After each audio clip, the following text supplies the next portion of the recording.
Hello friends, कैसे हो? आशा करता हूँ कि आप सब अच्छे होंगे। जैसे कि आप सबको पता कि मैं पुर्तगाल आ चुका हूँ। पुर्तगाल से पहले इंडिया से क्रोएशिया, क्रोएशिया से डोंकी लगा के तो इटली आ गया था। इटली 1 साल रहा और अब मैं पुर्तगाल आ गया, क्योंकि इटली में भी डॉक्यूमेंट का कोई प्रोसेस नहीं था, कोई इलीगल वाली इमिग्रेशन नहीं खुल रही थी। तो जैसे ही मैं पुर्तगाल पहुंचा, 23 तारीख को पुर्तगाल पहुंच गया था, तो उसके बाद उसके इटली के भी पेपर की अनाउंस कर दिया सरकार ने कि दिसंबर में पेपर ओपन हो जाएंगे। पर मैंने पेपर यहाँ पे अप्लाई कर चुका था, क्योंकि वहाँ पे पेपर, इटली के पेपर लेने के लिए 7-8 लाख 10 लाख लगाना पड़ेगा, क्योंकि कॉन्ट्रैक्ट खरीदना पड़ेगा, फिर पेपर भरने पड़ेंगे। निकलेंगे या नहीं निकलेंगे ये भी नहीं पता। पुर्तगाल में ये आते ही अपने लीगल हो गए, इलीगल से लीगल हो गए, डॉक्यूमेंट अपने फाइल ऑफ हो गई है, काम मिल गया, रूम वगैरह ले लिया, सब कुछ अच्छा है। बाकी जो जिसकी मर्ज़ी है, इटली में बनवाने हैं पुर्तगाल में बनवाने हैं, वो अपनी मर्ज़ी से देख सकता है। मुझे पुर्तगाल आ चुका था, इसलिए मैंने पुर्तगाल वाला स्टेप उठा लिया। अगर मैं इटली में होता तो फिर मैं इटली में ही कर सकता था। तो क्योंकि मुझे काम मिल गया, सबसे बड़ी बात है, क्योंकि पुर्तगाल में काम नहीं मिलता। क्योंकि यहाँ पे मेरे रूम में भी 3-4 जने रह रहे हैं, उनको भी अभी तक काम नहीं मिला। 3-3 महीने 4-4 महीनों से काम नहीं मिल रहा। और यहाँ पे पुर्तगाल में घर की बहुत ज़्यादा प्रॉब्लम है, बहुत ज़्यादा घर मिलना बहुत ज़्यादा मुश्किल है। मैं पहले लिस्बन में था, लिस्बन से पोर्तो आ गया, पोर्तो में मुझे काम वगैरह मिला, तो घर मिला। घर में हम 5 जने रहते हैं। एक डबल बेड लगा हुआ है, एक सिंगल बेड, एक मीन्स डबल बेड, जैसे दुबई में होता है डबल डेकर कहते हैं इसको, क्या कहते हैं, सिंगल सिंगल 2 बेड ऊपर नीचे, दो, एक एक बेड वो है उनके ऊपर नीचे, और एक डबल बेड है जो कि अपने घर पे होता है। 2 जने इस पे सोते हैं, 2 जने इस पे सोते हैं, सिर्फ 4 जने रह रहे हैं। घर अच्छा है, सब कुछ अच्छा है।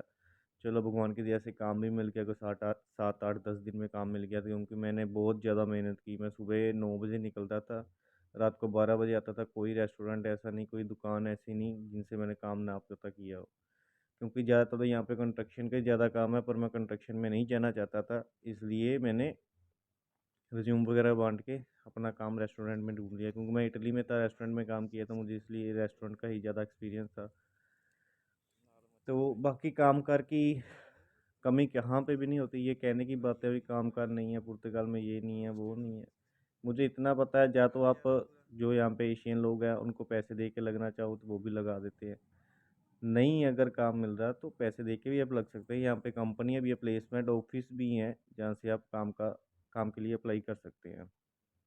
वैसे कोशिश आप यही करिए, पहले हफ्ता 10 दिन आप खुद ढूंढें, जितनी मेहनत कर सकते हो उतनी मेहनत कीजिए, आपको काम मिलेगा। मैंने भी की है, मैंने औरों को भी कहता हूँ, सारे जनों को काम मिल रहा है और अपनी मेहनत कर रहे हैं। बाकी बस यहाँ पे आपके आते ही 15-20 दिन में फाइल लॉक हो जाएगी। फाइल लॉक होती है आप लीगल हो जाओगे, लीगल होती है आपको कॉन्ट्रैक्ट मिल जाएगा, काम जाना शुरू कर दोगे। मुझे अभी तक कॉन्ट्रैक्ट नहीं मिला, मुझे काम मिल गया, कॉन्ट्रैक्ट नहीं मिला। मेरा मालिक कह रहा है पहले पुर्तगेशी सीख, अगर तुझे आएगी पुर्तगेशी तो फिर तुझे मैं कॉन्ट्रैक्ट दूंगा, नहीं तो नहीं कॉन्ट्रैक्ट दूंगा। देखते हैं अपना क्या बनता है। पर ये बहुत बड़ी बात है, काम तो मिला। कॉन्ट्रैक्ट की बात है तो वो 2-3 महीने में थोड़ी मोटी लैंग्वेज आ जाएगी। इटालियन तो मुझे आती है, अब ज़्यादा नहीं तो 30-40% तो आती होगी। वहाँ पे अब साल रहा हूँ, पर यहाँ पे अब मैं 1 महीना भी नहीं हुआ मुझे, तो मैं कैसे लैंग्वेज सीख लूँगा। मैंने उसको यही कहा, तू मेरा काम देख, तुझे मैं अच्छा लगता हूँ, उसके बाद मैं स्कूल वगैरह करके या जैसे भी करके मैं लैंग्वेज भी कर लूँगा। टेंशन नहीं है कोई इस बात की, लैंग्वेज करने कोई इतनी बड़ी बात नहीं है। बाकी मेरा कहने का मतलब यही है, जिसने पुर्तगाल के लिए आना, कोई ऐसी बड़ी बात नहीं है, आओ अपना, पर घर का पता करके आना। ना तो यहाँ पे गुरुद्वारे में जगह है, ना यहाँ पे रोड पे सोने की जगह, क्योंकि ठंड बहुत ज़्यादा हो चुकी है, बारिश पड़ रही है रोज़ ही रोज़, ठंड बहुत ज़्यादा। अपने कपड़े वगैरह मोटे लेके आओ, सर्दियों वाले। और बाकी खाने पीने की यहाँ पे कोई दिक्कत नहीं है, सारा कुछ मिलता है, हर तरह के मसाले, हर तरह के। टोटली एशियन लोग यहाँ पे हैं, बहुत ज़्यादा हैं। एशियन दुकानें भी बहुत ज़्यादा हैं। अगर किसी को स्किल है अपने हाथ की, उसके लिए तो पुर्तगाल में वैसे ही कमी नहीं है। और जिसने आना ही पुर्तगाल है, इंडिया से सोच के आ रहा है, थोड़ी मोटी ना लैंग्वेज सीख के आओ। लैंग्वेज का ये है कि आप आते किसी को हेलो हाय करो, जब से आप, जैसे ही आप पुर्तगाल में उतरे, उतरते सारी आप जहाँ से निकले अपने घर तक, जाते जाते जाते जाते जो आपको एक पुर्तगेशी मिलता है, चाहे वो एशियन, बांग्लादेशी, कुछ भी, कोई भी कंट्री का आपको बंदा मिलता है, हालांकि उसको हेलो हाय करके बस यही पूछ सकते, भाई मुझे काम की ज़रूरत है। मुझे यहाँ पे इटालियन पुर्तगेशी 99% डिफ़िकल्ट है। मीन्स कि अपने कहते हैं जैसे अपना पंजाब है, हरियाणा है, राजस्थान है, इनकी लैंग्वेज मिलती-जुलती होगी, अपने एक-दूसरे की बात समझ लेते हैं। पर यहाँ पे बहुत डिफ़िकल्ट है। यहाँ पे मेरी इटालियन जो है मुझे लगता है 7% होगी और 93% यहाँ पे पुर्तगाली है, बल्कि सेम नहीं है, 7% मिलती-जुलती होगी और 93% चेंज है। तो इसलिए अपना पहले मन बना के टका के आओ कि अपने रहना कहाँ, करना क्या है और क्या क्या बातचीत है। मीन्स कि कहने का मतलब मेरा ये है, अगर आप पुर्तगाल में आओगे, पेपर डॉक्यूमेंट लोगे, फिर आप कहोगे मैं नीदरलैंड काम करने जा रहा हूँ, जर्मनी काम करने जा रहा हूँ, या बेल्जियम या इटली, कहीं भी ये काम करने जा रहा हूँ। वो चीज़ अब आप पुर्तगाल में भी कर सकते हैं ये, क्योंकि पुर्तगाल में लैंग्वेज सीखें, पुर्तगाल में बहुत पैसा, बहुत कुछ है। आप अपनी दुकान खोल सकते हैं, अपना रेस्टोरेंट खोल सकते हैं, कोई भी काम कर सकते हैं यहाँ पे। यहाँ पे हर एक काम की वैल्यू है। पहली बात तो आपको यहाँ पे जगह ही नहीं मिलेगी, इतनी यहाँ पे महंगी जगह और जगह है ही नहीं है। बाकी सबसे बड़ी बात जो थी कि अपने लोग कहते हैं अभी इंडिया में काम नहीं है तो हम बाहर जाएंगे, बाहर काम नहीं। भाई काम कहाँ पे भी नहीं है।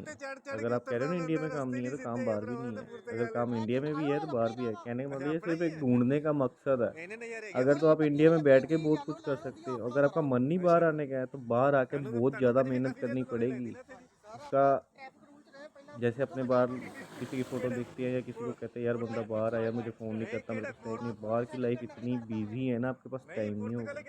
खुद बनाना है, खुद खाना है, खुद कपड़े धोने, खुद ही काम पे जाना है, काम पे आना है। अकेला बंदा बहुत मुश्किल हैंडल करना बस हो जाती है। जो बंदा घर से बाहर रहा है ना, वही बाहर आओ। जो बंदा कह रहा है ना मम्मा पापा के साथ ही रहना है, खाना पीना सब उनका, जिनको कपड़े लेने का नहीं पता, जिनको खाने का नहीं पता, बनाने का नहीं पता, भाई बहुत मुश्किल है। आप नहीं बाहर आ रह सकते। यहाँ पे सब कुछ अब आप करना पड़ेगा ना, बहुत होता है। जब साथ साथ करके किसी के साथ कमरा शेयर किया हो या कुछ किया हो, भाई यहाँ पे सफाई नहीं की आज, आज तूने ये नहीं किया आज, क्योंकि हर एक चीज़ डे बाई डे हर एक बंदे का शेड्यूल बिजी है। अगर ये काम तुमने करना तो वो काम तुम नहीं करोगे, तुम्हारी हेल्प नहीं करेगा कोई। बाकी लाइफ बहुत अच्छी है, सैलरी जरूर कम है। जैसे जैसे आपको लैंग्वेज आएगी आप काम चेंज करते जाओगे, आगे काम मिलते जाएगा। लोग यहाँ पे मतलब कि 10-10 12-12 साल से भी लोग यहाँ पे रह रहे हैं अपने। ये नहीं कि लोग यहाँ पे पेपर लेने आए हैं, लोग रह भी रहे हैं। लोगों का काम भी सेट है। 2-2 हज़ार, 25-25 3-3 4-4 हज़ार भी लोग यहाँ से कमा रहे हैं पुर्तगाल में। अगर आपकी सोच है मैंने हाँ यहाँ पे भी रह के भी बहुत कुछ करना, अगर आपने यही सोच कि अरे मैंने जाना ही आगे, फिर यहाँ का आप देख ही नहीं पाओगे, आपको पता ही नहीं चलेगा पुर्तगाल में है क्या है। आप ये सोच रखे हो मैंने यहाँ पे स्टैंड होना था, मैं कैसे स्टैंड होऊंगा। बाकी हर एक बंदे की अपनी विश है।